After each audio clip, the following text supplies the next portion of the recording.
Hi, my name is Jeff Jordan, President and Executive Creative Director at Rescue Agency, and today I'm going to talk to you about teen vaping prevention messages that actually work. Now this video is a continuation from our video that we posted a few months ago, so if you haven't checked that one out, check it out on our YouTube page. But if you have, let's jump right into part 2. So as we've seen through headlines across the country and across news organizations, teen vaping is on the rise. So dramatically that it looks like from 2017 to 2018, teen vaping nearly doubled across the country. Now, this is a concern for multiple reasons, not least of which is that we're creating a whole new generation of teens that are addicted to nicotine. How bad is this epidemic? Well, we can see the pattern of teen vaping here. Beginning in about 2011, a little bit after vapes were introduced for the first time in the market in the United States, we've seen teen vaping pretty gradually rise. For a period there, for a moment in 2016 and 2017, it looked like it was going down, but it shot back up in 2018, now over 20%. Now, let me pause right here and just address something very quickly. If you look at the comments of anything about vaping on the internet, you're going to see a conspiracy theory about vaping being responsible for the reduction of teen cigarette smoking. Now, anyone in tobacco control, you're probably laughing and thinking about how ridiculous this belief is, but it's out there, and if we don't address it, people will think it's true. So let's quickly take a look at the numbers. If we look at cigarette smoking all the way back from the 2000s, we've seen that teen cigarette smoking has been gradually reducing from a peak of about 30% all the way down to the current lows of about 8%.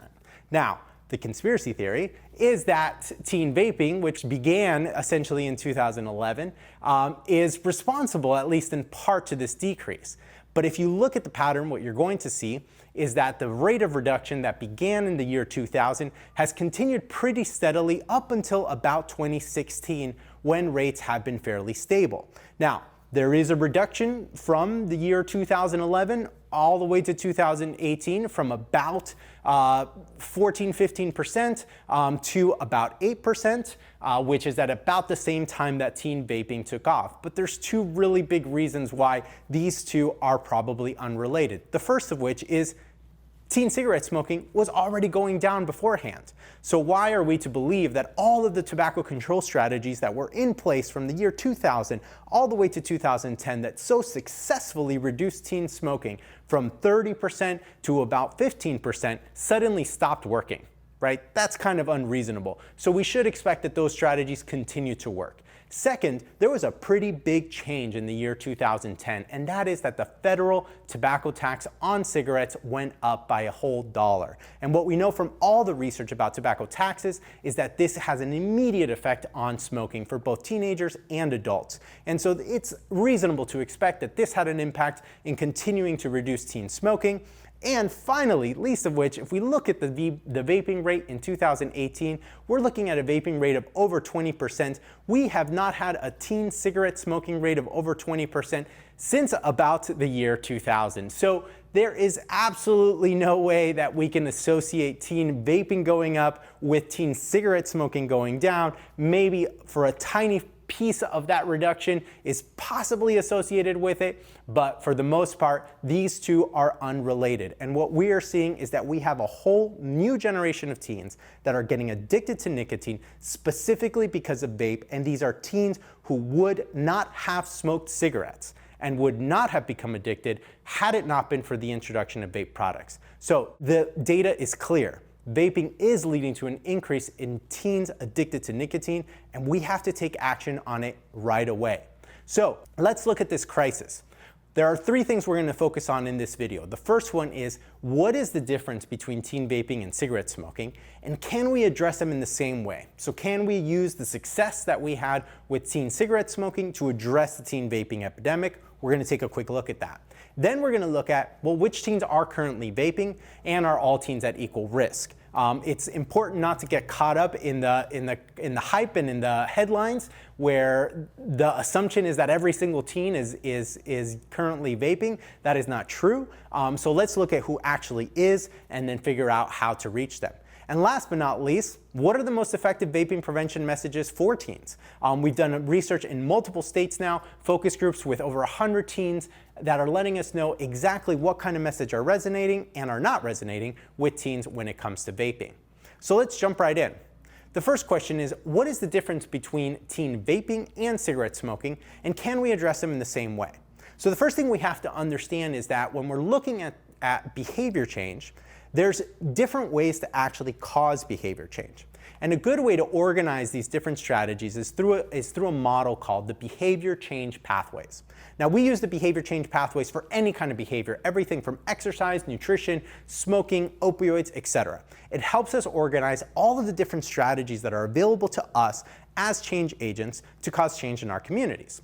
And so the three most common pathways that are available to us are, first, to change knowledge, to change the environment, and lastly, to change norms. Now, what all of these do is that they actually change something that influences behavioral decisions, right? Notice that none of these talk about awareness. Behavior change doesn't come from, quote, increasing awareness. Behavior change comes from changing something that is a part of someone's decision to behave in one way or another. So either you're changing their knowledge by teaching them something they didn't know before that they're interested in, that's relevant, etc. You're changing the environment by making the behavior easier to do or making the unhealthy behavior harder to do, or you're changing norms by making the healthy behavior more normative, making it more popular, or you're making the unhealthy behavior less socially acceptable. All of these change a different part of the equation that people go through to decide whether to engage in a behavior or not. And it's up to us as public health practitioners to decide which one of these levers we're essentially going to pull when we're trying to cause change.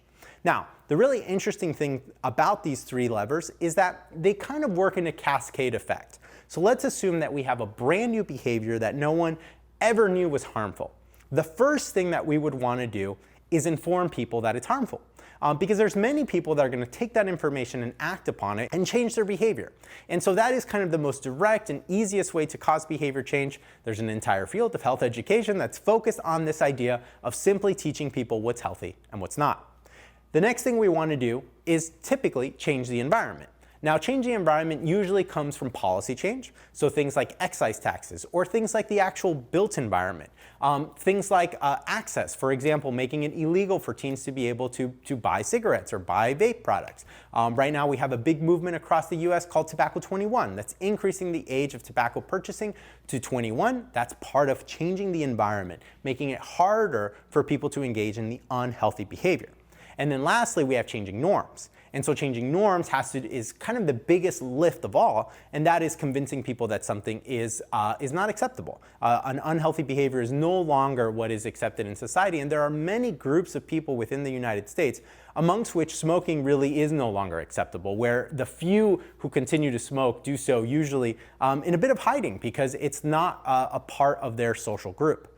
And so what happens with these three is that they usually overlap. They have a cascade. You need knowledge in order to help people understand why behavior is harmful. Knowledge is a necessary precursor to changing the environment because you need lawmakers, you need advocates to understand why something is a problem to be able to change. So even though you don't need everyone to be educated to be able to change a policy, you at least need those that are involved in policy change to know. So that's why knowledge always comes first. Policy and environmental change comes next, and then normative change is last. And the reason normative change tends to come last is because it's for those that are kind of have their heels dug in. It's the ones that continue to do a behavior despite knowing that it's harmful and despite it being difficult, expensive, etc. So when we look at cigarettes and when we look at vaping, these are actually in two different parts of this life cycle. Cigarettes have been part of public health education for decades. And so for the majority of folks, knowledge, they already know that it's harmful, right? We are continuing to educate kids that are growing up, that are hearing about cigarettes for the first time, but for the most part, people know it's harmful.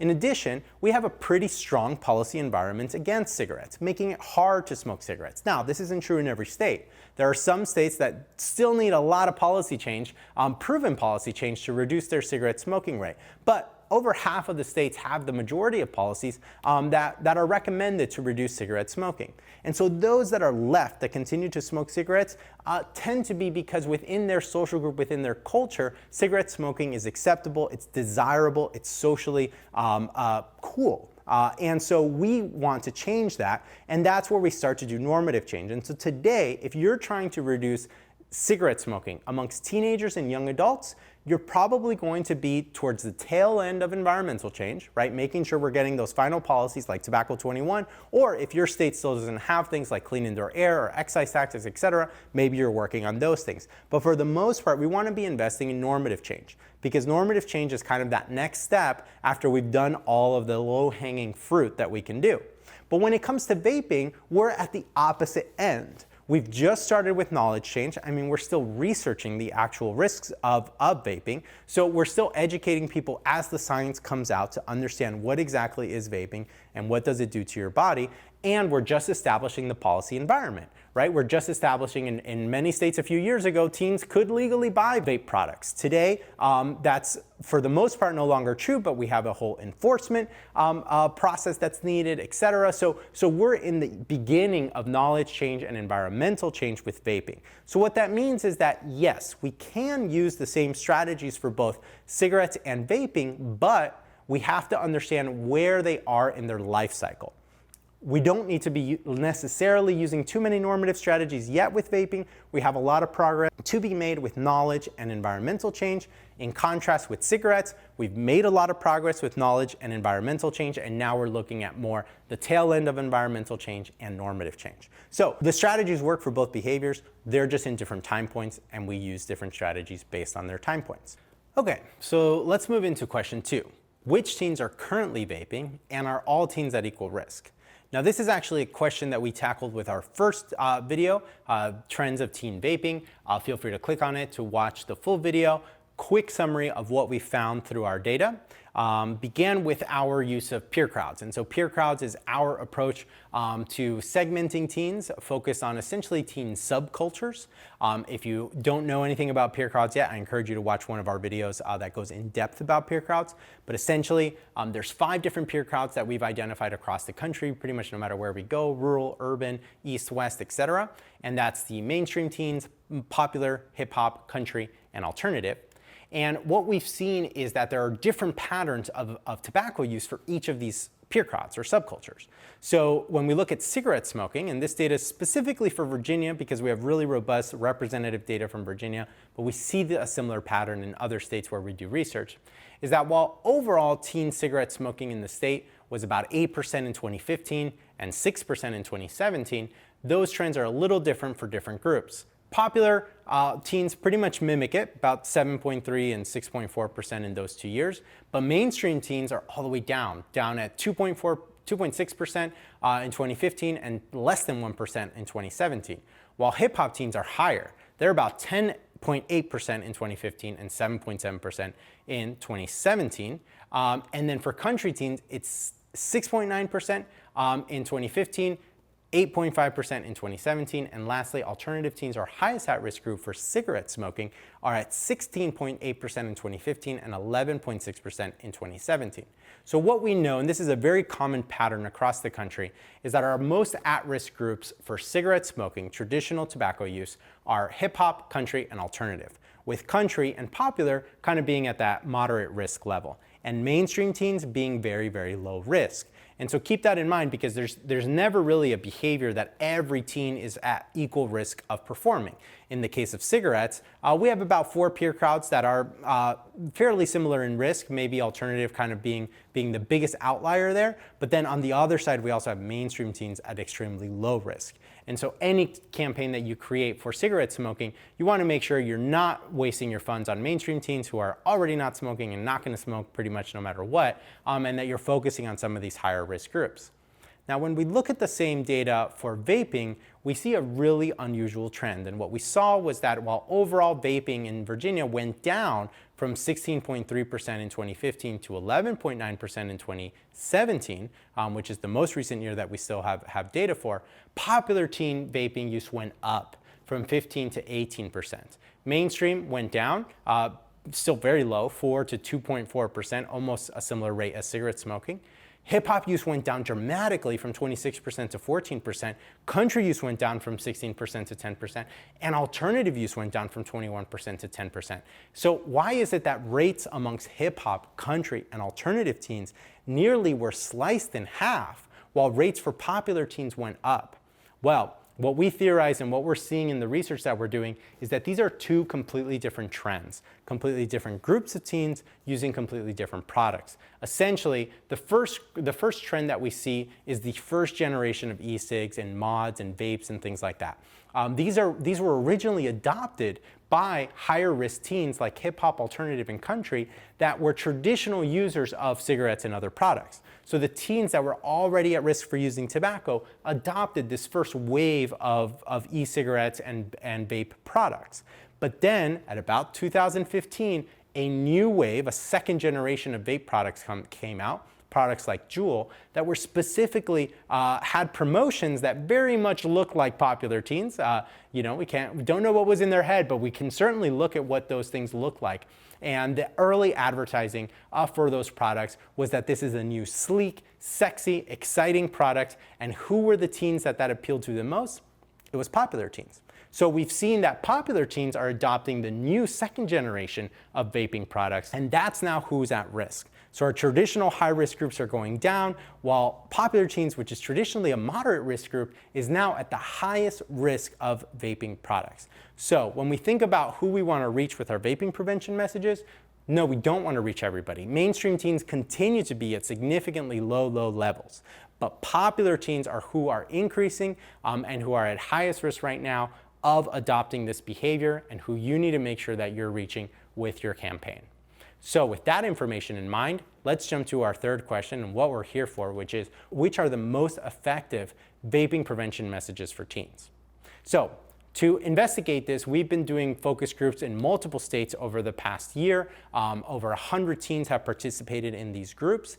And so I'm going to share with you some of what we found, some of the insights that we found about them, as well as some of the messages that we've tested and kind of what's the output of this research. So first of all, what have we learned about these popular teen vapers? The first thing we know about them is that they hate cigarettes. Now, there is research right now showing that teen vapers are more likely to become cigarette smokers later in life, like in young adulthood. However, when teens first begin to vape, they hate cigarettes. So that's just something to be aware of. They don't think that that's what they're doing, and they don't think that the behaviors are the same. The next thing we know is that they enjoy the perceived minor risk of vaping to rebel. Popular teens kind of live in between two worlds. They want to maintain a positive, healthy image for their family, for their parents, at their school. But then for their peers, they want to be rebellious and they want to take some risks. And so they look for behaviors that kind of fit right in that Venn diagram of moderate risk behaviors that allow them to maintain both of their identities. And for them, vape is kind of falling right in this sweet spot. They perceive it to be low risk enough that it's not going to threaten their lifestyle with their family and their school, but risky enough that it makes them look rebellious amongst their teens and their peers and in their social groups. So they're using it to rebel in a way that popular teens want to rebel. They also don't believe that they can become addicted to vapes, and they're not really motivated by addiction messages alone. We'll talk a little bit more about this, but essentially, they don't think addiction is going to happen to them. They don't think they're ever going to use it enough to become addicted, and that this little tiny product couldn't possibly take over. So that's something to keep in mind if you're going to talk about addiction.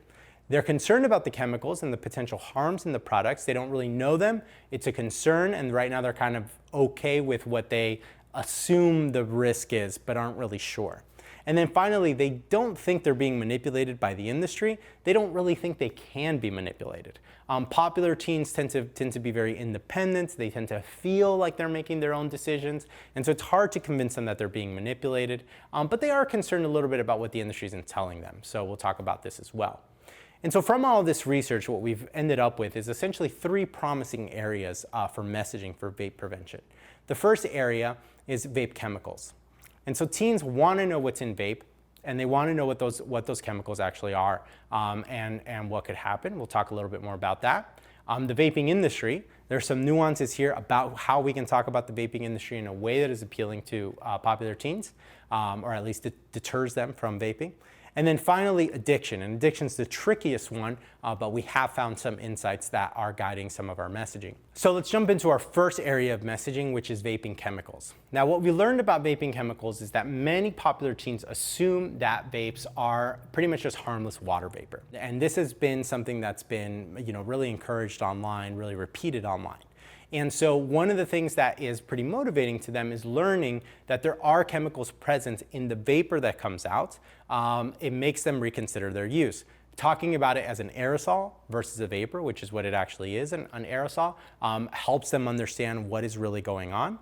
But a really, really critical piece here is not to over-exaggerate what the actual effects of those chemicals are, because teens can tell when we're exaggerating the facts, and they can also tell when we don't know. So in this case, it's best to just actually tell them what the chemicals are and let them make decisions about whether they want to put those chemicals in their body or not. If we don't know what the long-term consequence of a specific chemical is from vaping, we don't need to talk about it. Let's just tell them, they're almost adults. They can make some of these choices themselves. And it does change their perspective knowing that something that they thought was just water actually has a bunch of chemicals in it. So there's a lot of teens that are going to be motivated just by the knowledge of the chemicals. And we also need to be really cautious with comparisons to cigarettes. Look, teens aren't dumb. Teens can see that a cigarette has tar, has all these additional things that it's putting out there. They see the lung cancer and other diseases caused by cigarettes, and they don't see those being caused by vaping. So you don't really want to compare these two products when they are scientifically different. Now, obviously vapes aren't harmless, but we want to be cautious not to over-exaggerate the potential risk of vapes, because teens will see through that and then they won't trust any of the messages that you're delivering. So focus on what we know and don't over-exaggerate. Here's an example of a message that we recently developed for our campaign called Behind the Haze, which is a campaign that is available to be able to use and license and share, and how it addressed specifically this chemical fact. Ads like this keep popping up.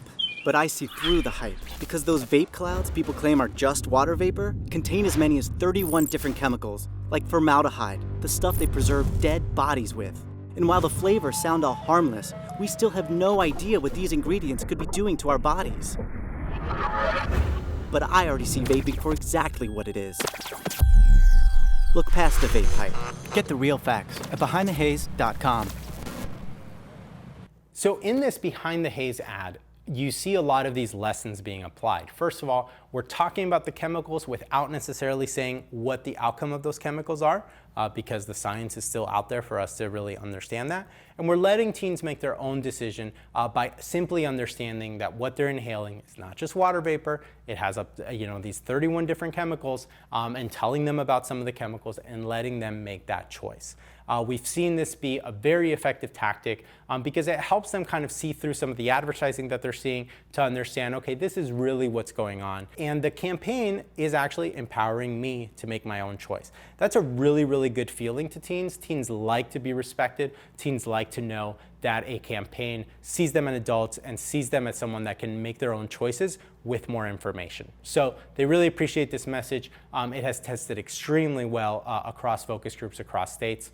And like I said, is available as part of our Behind the Haze campaign for other states and communities that are interested in running it. The second promising area of messaging is in the vaping industry. Now, one really interesting thing about this is, having grown up in the tobacco control world, anti-industry messages were all the rage in the early 2000s. Truth, led the way, showing us how we can stand up against the tobacco industry. But today's teens, that messaging doesn't quite work the same way. First of all, vaping is not killing people. And so we can't necessarily, really look at the industry as something that is harmful to people the same way that we could 20 years ago when we looked at the tobacco industry. What you can do when you talk about the vaping industry is talk about the deception of the marketing. And that's something that does interest teens, because they don't want to be lied to, and they don't want to think that an industry disrespects them. And that's something really important to the current generation of teens, is honesty and respect. And so you can get a long way just by exposing some of the information that is not being included in vape advertisements. And you want to make sure that for whatever you say about the industry, that you provide evidence and don't rely on anti-industry tobacco norms, anti-tobacco industry norms from 10 years ago. right? You're talking to a teenager who might be 14, 15 years old today. They weren't even born when the anti-tobacco industry movement began. They don't have the same attitudes that we have in tobacco control. They have maybe not even thought that much about the tobacco industry because cigarettes have been so, had gone down so much during their adolescence. So you are starting from scratch, and don't rely on the tobacco industry. Focus simply on what is the vaping industry doing and what do they need to know to make an informed choice. Here's another example, again from our Behind the Haze campaign, that focuses specifically on this kind of messaging and has also tested very well across focus groups. The vape industry is deceiving us. When they got called out for targeting, they tried to cover their tracks. But everything they do is designed to get us addicted. They pioneered flavors and the use of nicotine salts to deliver the chemical to your brain almost exactly like a cigarette. In fact, one vape pod can have as much nicotine as an entire pack of cigs. Why? To turn us into the next generation of addicts and make billions off our addiction. Go behind the haze and get the real facts on vapes. Great, so here again you can see that we applied a lot of these lessons that we've learned from the research. The first of which is we didn't rely on any pre-existing attitudes about the tobacco industry. We focused specifically on the vape industry and talked about it as a new industry. We also provided evidence. There's quotes, there's articles, etc. That's really critical to teens. They don't want to feel like we're trying to manipulate them. They want to see, as they say, show me the receipts. They want to see exactly what it is that we're talking about. And most importantly, we focused on that deception. So we focused on what is the industry saying to you in its marketing and what is it saying, in private to reporters, etc. And that's the kind of information that gets under their skin and makes them question what should they actually believe and what is actually going on. Are some teens being duped into using this product? And the final area of messaging that we have is addiction. Now, this is the trickiest area to message.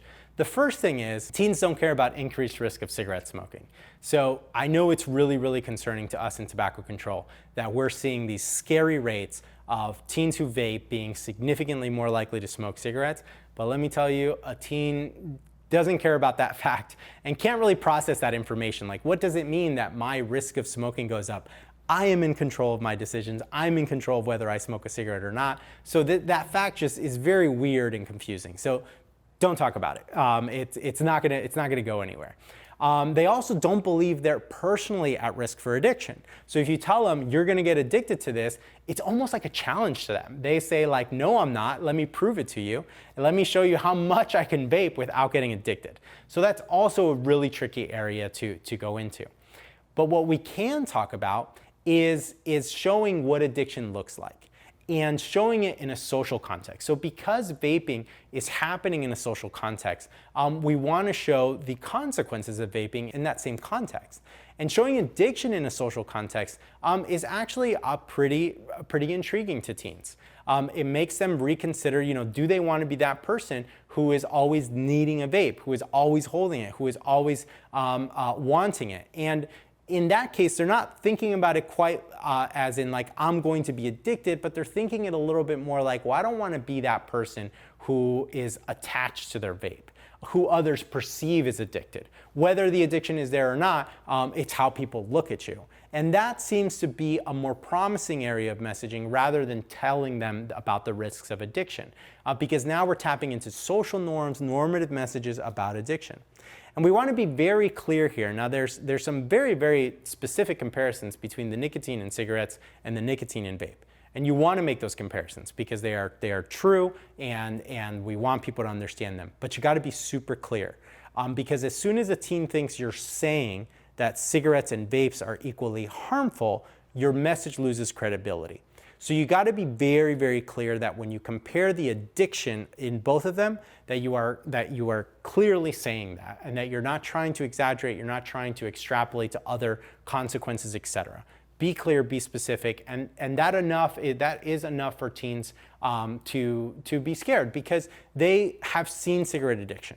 And so they know that it's real and they know that it can take them over. Even though they may not have seen vaping addiction quite as much yet, they are concerned about cigarette addiction. So don't exaggerate, just be specific with what you're saying.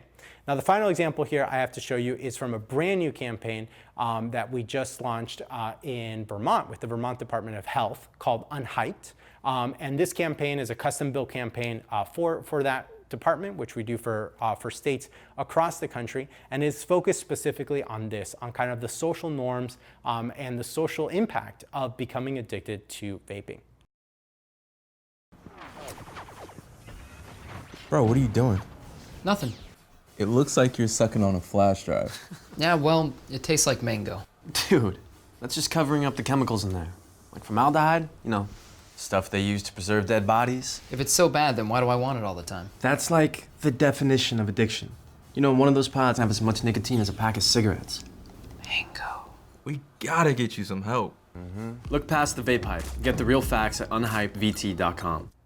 Now, here you see a lot of the lessons that we learned from the research. We're talking about addiction by talking about the symptoms of it, right? If we know that a teen doesn't believe that they can be addicted, then let's focus more on what addiction looks like and call it out, because they will see themselves in those behaviors way before they see themselves as addicted. So use the behaviors to kind of get in there and talk to them about it. You'll notice we threw in some of the chemical messaging, and that's because we know that messaging is effective and it's helpful. We're very careful about how we talked about cigarettes, making sure that we're only talking about the nicotine content within cigarettes. And one of the most interesting things is that at the very end, one of the friends said that we got to get you some help. And that was really critical. Teens don't want to see teens judging others. And so we also had to be very careful about how would a group of friends authentically react to one of their own becoming addicted. And we explored some different messaging and testing and found that particular message of, hey, we got to get you some help, we want to help you, we're not judging you, we're not making fun of you, we're just letting you know you've got a problem, and we can provide some help if you want, that was the right tone and the right spot to land with friends talking about addiction. And again, this spot gets the conversation going amongst teens. Immediately what they start to talk about is the behaviors they've seen amongst vapors, either in themselves or their own friends, that may be signs of addiction that they didn't notice before the ad. And so that's exactly what we want the ad to do, is make them realize addiction is happening. Even though the word addiction may be something you don't think can happen to you, here's what the behaviors are, and that's where you start to open your eyes to the reality of addiction. So those are our 3 current areas of messaging that we're seeing a lot of promise in. All of these campaigns are currently in market in multiple states across the country. And so we're getting a lot of data, and there's going to be a lot of new information in the coming months that we're going to be excited to share with you. But in summary, we want to talk about vaping chemicals.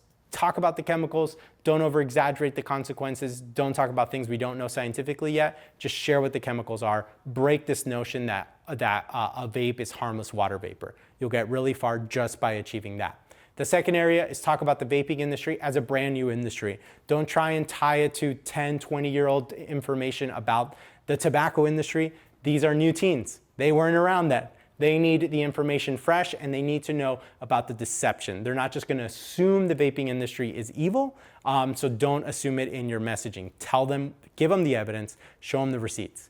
And then finally, when you talk about addiction, keep in mind the word addiction itself is something that teens don't think is possible to them, but they relate to the behaviors, and they relate to the social impact of those behaviors. What do they look like when they're using these products?